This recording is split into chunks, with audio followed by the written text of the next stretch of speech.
साथियों नमस्कार। स्वागत आपका गवर्नमेंट बांगड़ कॉलेज डीडवाना के यूट्यूब चैनल पे।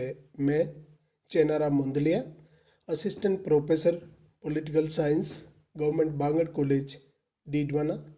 आज के इस वीडियो में अपन इंडियन पॉलिटी के एक महत्वपूर्ण टॉपिक राज्यों का पुनर्गठन के बारे में अध्ययन करेंगे कि भारत में जो राज्य है उनका जो गठन किया गया उसकी क्या संवैधानिक स्थिति है, कौन कौन से विविध आयोग बनाए गए, कब से इसको संविधान में संशोधन करके संवैधानिक स्थिति दी गई थी, राज्यों के गठन का आधार आर्थिक, भौगोलिक या भाषाई क्या होना चाहिए, इसके बारे में, और साथ ही भारत में जो विभिन्न राज्यों का गठन किया गया था इसके बारे में विस्तार से अध्ययन करेंगे। तो आइए शुरू करते हैं। राज्य पुनर्गठन। राज्यों का पुनर्गठन स्वतंत्रता के समय भारत में जब देश आज़ाद हुआ 15 अगस्त 1947 को, तो उस समय 3 प्रकार की इकाइयां थी। ब्रिटिश भारतीय प्रांत थे, उनकी संख्या 14 थी। फिर देसी रियासतें थी जो लगभग 563 थी, और तीसरी प्रकार की जो इकाई थी वो था चीफ कमिश्नरी प्रांत। ये 3 प्रकार की इकाइयां या प्रांत उस समय हुआ करते थे जब देश आजाद हुआ था। उसके बाद जब संविधान का निर्माण चल रहा था उस समय राज्यों के गठन हेतु जो आयोग गठित किए गए थे उनमें पहला आयोग था दर आयोग। 1948 में संविधान सभा के अध्यक्ष डॉक्टर राजेंद्र प्रसाद द्वारा एस के दर की अध्यक्षता में एक आयोग गठित किया गया था कि राज्यों का गठन का आधार क्या हो। दर आयोग ने भाषा के आधार पर नए राज्यों के गठन से साफ इनकार कर दिया था। उसके बाद में जेवीपी समिति 1949 में कांग्रेस द्वारा इस संदर्भ में पंडित जवाहरलाल नेहरू, वल्लभ भाई पटेल तथा पठाभी सीतार रमैया, इन तीनों की सदस्यता में एक कमेटी गठित की जिसे संक्षेप में हम जेवीपी समिति कहते हैं। इस समिति ने भी भाषा के आधार पर राज्य के गठन से साफ इनकार कर दिया। कहने का मतलब है दर आयोग और उसके बाद में जेवीपी समिति ने भाषा के आधार पर राज्य गठन से साफ साफ इनकार कर दिया। संविधान के लागू होने पर राज्य इकाइयाँ, इन 26 जनवरी 1950 को जब भारत का संविधान पूर्णतः लागू होता है या परिवर्तित होता है, उस समय हमारे भारत में 4 प्रकार की इकाइयाँ थी, जिसमें के श्रेणी के या ए श्रेणी के जो राज्य थे वो ब्रिटिश भारत प्रांत, इनका प्रमुख राज्यपाल होता था। खे श्रेणी की जो देसी रियासतें थी इनका प्रमुख राज प्रमुख होता था। तीसरे में छोटी देसी रियासतें और चीफ कमिश्नरी प्रांत है, और नंबर 4 के अंदर अंडमान निकोबार द्वीप समूह था। तो इस प्रकार से 26 जनवरी 1950 को जिस समय संविधान लागू हुआ था तो भारत में 4 प्रकार की इकाइयां अस्तित्व में थी। राजस्थान, ध्यान रखना, प्रारंभ में खे श्रेणी में था। 1 नवंबर 1956 से ए श्रेणी में राज्य बना, और राज प्रमुख महाराजा मानसिंह के स्थान पर राज्य का जो प्रथम राज्यपाल बना वो था सरदार गुरुमुख निहाल सिंह थे। तेलुगु भाषा के आधार पर राज्य की मांग को लेकर आंदोलन, यानी जब आपके दर आयोग ने, जेवीपी समिति ने भाषा के आधार पर राज्य गठन से साफ इनकार कर दिया, तो आंध्र प्रदेश के अंदर एक आंदोलन होता है और उसका आधार है भाषा, और तेलुगु भाषा के आधार पर अलग राज्य की मांग को लेकर मद्रास के उत्तरी भाग में तेलुगु भाषी लोगों द्वारा भाषा के आधार पर अलग प्रांत की मांग को लेकर आंदोलन किया। जब 1952 में प्रथम चुनाव, जब आम चुनाव हो रहे थे, नेहरू जी उस समय मद्रास जब गए थे, जब वहाँ पर रैली पर पत्थर बरसाए गए नेहरू जी का, काफ़ी विरोध किया इन लोगों ने और एक भाषाई आधार पर राज्य के गठन की मांग करने लगे। तो ऐसी स्थिति में जब नेहरू जी ने भी उस समय, जब कांग्रेस ने इनकार कर दिया था, तो कांग्रेस के ही एक कार्यकर्ता श्री पुट्रा मालू ने आमरण अनशन किया उनकी दिसंबर 1952 में लंबे अनशन के बाद मृत्यु हो गई, तो वहाँ पर हिंसात्मक आंदोलन हुआ और अंत में उनकी मांग को स्वीकार करना पड़ा। 1 अक्टूबर 1953 को आंध्र प्रदेश भाषा के आधार पर भारत में प्रथम राज्य बना था। यहीं से संपूर्ण देश में राज्यों के गठन की मांग को लेकर आंदोलन शुरू होता है। पेप्सू, मैसूर आदि में आंदोलन हुआ और ऐसा लगा जैसे सांप की पूंछ पर पैर रख दिया हो, यानी देश में हर जगह नवीन राज्य की मांग को लेकर एक भूचाल सा आ गया। राज्य पुनर्गठन आयोग। संविधान के अनुच्छेद 3 में नए राज्य के गठन की प्रक्रिया का उल्लेख किया गया है और इसमें हालांकि संविधान के किसी भी अनुच्छेद में राज्य के गठन के आधार का उल्लेख नहीं किया। ध्यान रखना, संविधान का अनुच्छेद 3 में नवीन राज्य के गठन की प्रक्रिया का तो उल्लेख है, लेकिन गठन का आधार क्या होना चाहिए इसके बारे में संविधान में कहीं पर भी नहीं बताया गया है। अनुच्छेद 3 ये कहता है कि भारत के अंदर किसी राज्य के नाम, सीमा तथा राज्य क्षेत्र के स्वरूप में बदलाव करने की प्रक्रिया जो है, इस संबंध में शक्ति पार्लियामेंट या संसद के पास है। यद्यपि संसद कानून बनाने से पहले राष्ट्रपति संबंधित राज्य की विधानसभा या विधानमंडल से राय करता है, जिसकी अवधि राष्ट्रपति निश्चित करता है। राज्य विधानसभा की सहमति दे या न दे, इससे कोई फर्क नहीं पड़ता।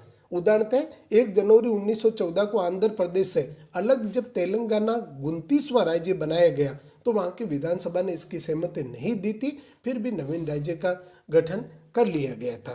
तो इस प्रकार से दिसंबर 1953 में सुप्रीम कोर्ट के पूर्व चीफ जस्टिस फजल अली की अध्यक्षता में राज्य पुनर्गठन आयोग का स्थापना की। सितंबर 1955 में आयोग ने अपनी रिपोर्ट दी। के.एम. पनिकर तथा हृदयनाथ कुंजरू, ध्यान रखना, के.एम. पनिकर, हृदयनाथ कुंजरू आयोग के 2 अन्य सदस्य थे। तो इस प्रकार एक 3 सदस्यीय आयोग था। राज्य पुनर्गठन के लिए जो प्रथम आयोग बना था, इसकी अध्यक्ष फजल अली साहब थे। उसके बाद में के.एम. पनिकर एवं हृदयनाथ कुंजरू 2 इसके सदस्य थे। पांडिचेरी, यनम, माहे, कारिकल तथा चंदननगर प्रांतों को 1954 में, जिन पर फ्रांस का नियंत्रण था, ये फ्रांस से 1954 में लिए गए। उसके बाद है आयोग की सिफारिशों को लागू करने हेतु संविधान में 7वां, तो राज्यों के पुनर्गठन से संबंधित अनुच्छेद संविधान संशोधन कौन सा हुआ? 7वां। तो 7वें संविधान संशोधन किया गया जो 1 नवंबर 1956 को लागू होता है। 7वें संविधान संशोधन द्वारा राज प्रमुख का पद समाप्त कर दिया तथा राज्यों की 4 श्रेणियां समाप्त करके उसके स्थान पर 2 श्रेणियां निर्धारित की गई। नंबर 1 में राज्य और नंबर 2 में संघ शासित या केंद्र शासित प्रदेश। नोट, उस समय भारत में 14 राज्य, 6 संघ शासित प्रदेश थे। यानी 1 नवंबर 1956 में जब राज्य के पुनर्गठन किया गया और इसके तहत संविधान में संशोधन किया गया, तो 2 प्रकार की श्रेणियां थी। तो जो राज्य थे उनकी संख्या 14 और संघ शासित प्रदेश या केंद्र शासित प्रदेशों की संख्या 6 निर्धारित की गई थी। संघ शासित प्रदेशों में प्रशासन के माध्यम से राष्ट्रपति द्वारा शासन संचालित किया जाता है, ऐसा संविधान का अनुच्छेद 240 कहता है। संघ शासित प्रदेशों में विधानमंडल, राज्यपाल और मंत्री परिषद नहीं होते हैं। फिर भी संविधान के संशोधन के माध्यम से आपने देखा होगा कि पहले पुडुचेरी और दिल्ली में विधानसभा थी, राज्यपाल की जगह उपराज्यपाल था, और उसके साथ ही अभी हाल ही में जब जम्मू कश्मीर को राज्य का दर्जा छीन करके जम्मू कश्मीर तथा लद्दाख को जब केंद्र शासित प्रदेश बनाया है, तो जम्मू कश्मीर में भी विधानसभा है। इस प्रकार 3 केंद्र शासित प्रदेश है जहां विधानसभा रखी गई है। 1960 में बॉम्बे का विभाजन करके महाराष्ट्र और गुजरात नामक 2 राज्य बनाए। 1961 में भारतीय सेना द्वारा ऑपरेशन विजय चलाया गया। गोवा, दमन व दीव को भारत में शामिल किया गया 62 में। तो 1961 में ऑपरेशन विजय चला और ये अंतिम गोवा प्रांत था जिस पर अब भी पुर्तगाल का नियंत्रण था। अतः पुर्तगाल के नियंत्रण के विरुद्ध ये आंदोलन चला, ऑपरेशन चला और गोवा दमन द्वीप, एक जो गोवा बाद में राज्य बनेगा, और दमन एवं दीव जो केंद्र शासित प्रदेश बनाया गया। 16वें संविधान संशोधन द्वारा 1962 में संविधान में नवीन अनुच्छेद 239A जोड़ा गया और इसके तहत पंडुचेरी में मंत्री परिषद के गठन की प्रावधान किया गया।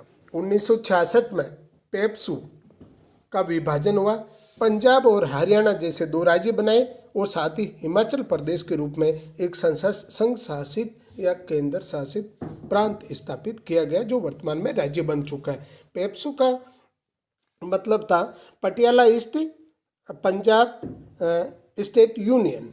तो इस प्रकार से इसका विभाजन पंजाब हरियाणा में होता है और इसके बाद हिमाचल को अलग केंद्र शासित बनाया जाता है। उसके बाद 35वें संविधान संशोधन 1975 में संघ राज्य नाम की एक नई श्रेणी स्थापित की गई। अनुच्छेद 21 के द्वारा सिक्किम को सह राज्य बनाया गया था। 36वें संविधान संशोधन 1975 में अनुच्छेद 2A को समाप्त करके 371 अनुच्छेद जोड़ा गया जिसके तहत सिक्किम भारत का 22वां राज्य बनाया गया। 53वां संविधान संशोधन 1985 में मिजोरम भारत का 23वां। उसके बाद में 55वें संविधान संशोधन 1986 में अरुणाचल प्रदेश 24वां और 56वें संविधान संशोधन 1987 में गोवा भारत का 25वां राज्य बनाया गया। भारत का 26वां राज्य 2000 के अंदर नवंबर माह के अंदर 3 नवीन राज्यों का गठन किया गया था। उसमें 26वां राज्य छत्तीसगढ़ 1 नवंबर 2000, 27वां राज्य उत्तराखंड 9 नवंबर 2000 और उसके बाद 28वां झारखंड जो 15 नवंबर 2000 को बनाया गया। उसके बाद में 2 जून 2014 को आंध्र प्रदेश से अलग करके तेलंगाना को भारत का 29वां राज्य बनाया गया था, परंतु 2019 में जम्मू कश्मीर से राज्य का दर्जा वापस लिया। जम्मू कश्मीर तथा लद्दाख 2 केंद्र शासित बना दिए गए। इसी प्रकार से नवंबर दिसंबर 2019 में दादर एवं नगर हवेली तथा दमन एवं दीव जैसे 2 अलग केंद्र शासित प्रदेशों को मिलाकर के एक कर दिया गया। इस प्रकार वर्तमान में भारत में 28 राज्य हैं और साथ ही 8 केंद्र शासित प्रदेश हैं। भारत के विभिन्न राज्यों में अब भी नवीन राज्यों के गठन को लेकर के मांग की जा रही है। जैसे विदर्भ प्रदेश विदर्भ जो प्रदेश है वो महाराष्ट्र में, उसके बाद यूपी में बुंदेलखंड वाला भाग, पश्चिमी बंगाल के दार्जिलिंग में गोरखालैंड प्रदेश और असम में बोडोलैंड की मांग प्रबल रूप से इन जो एरियाज है उसमें आज भी नवीन राज्यों की मांग या तो आर्थिक आधार पर की जा रही है या किसी भौगोलिक आधार पर की जा रही है। धन्यवाद। जय भारत।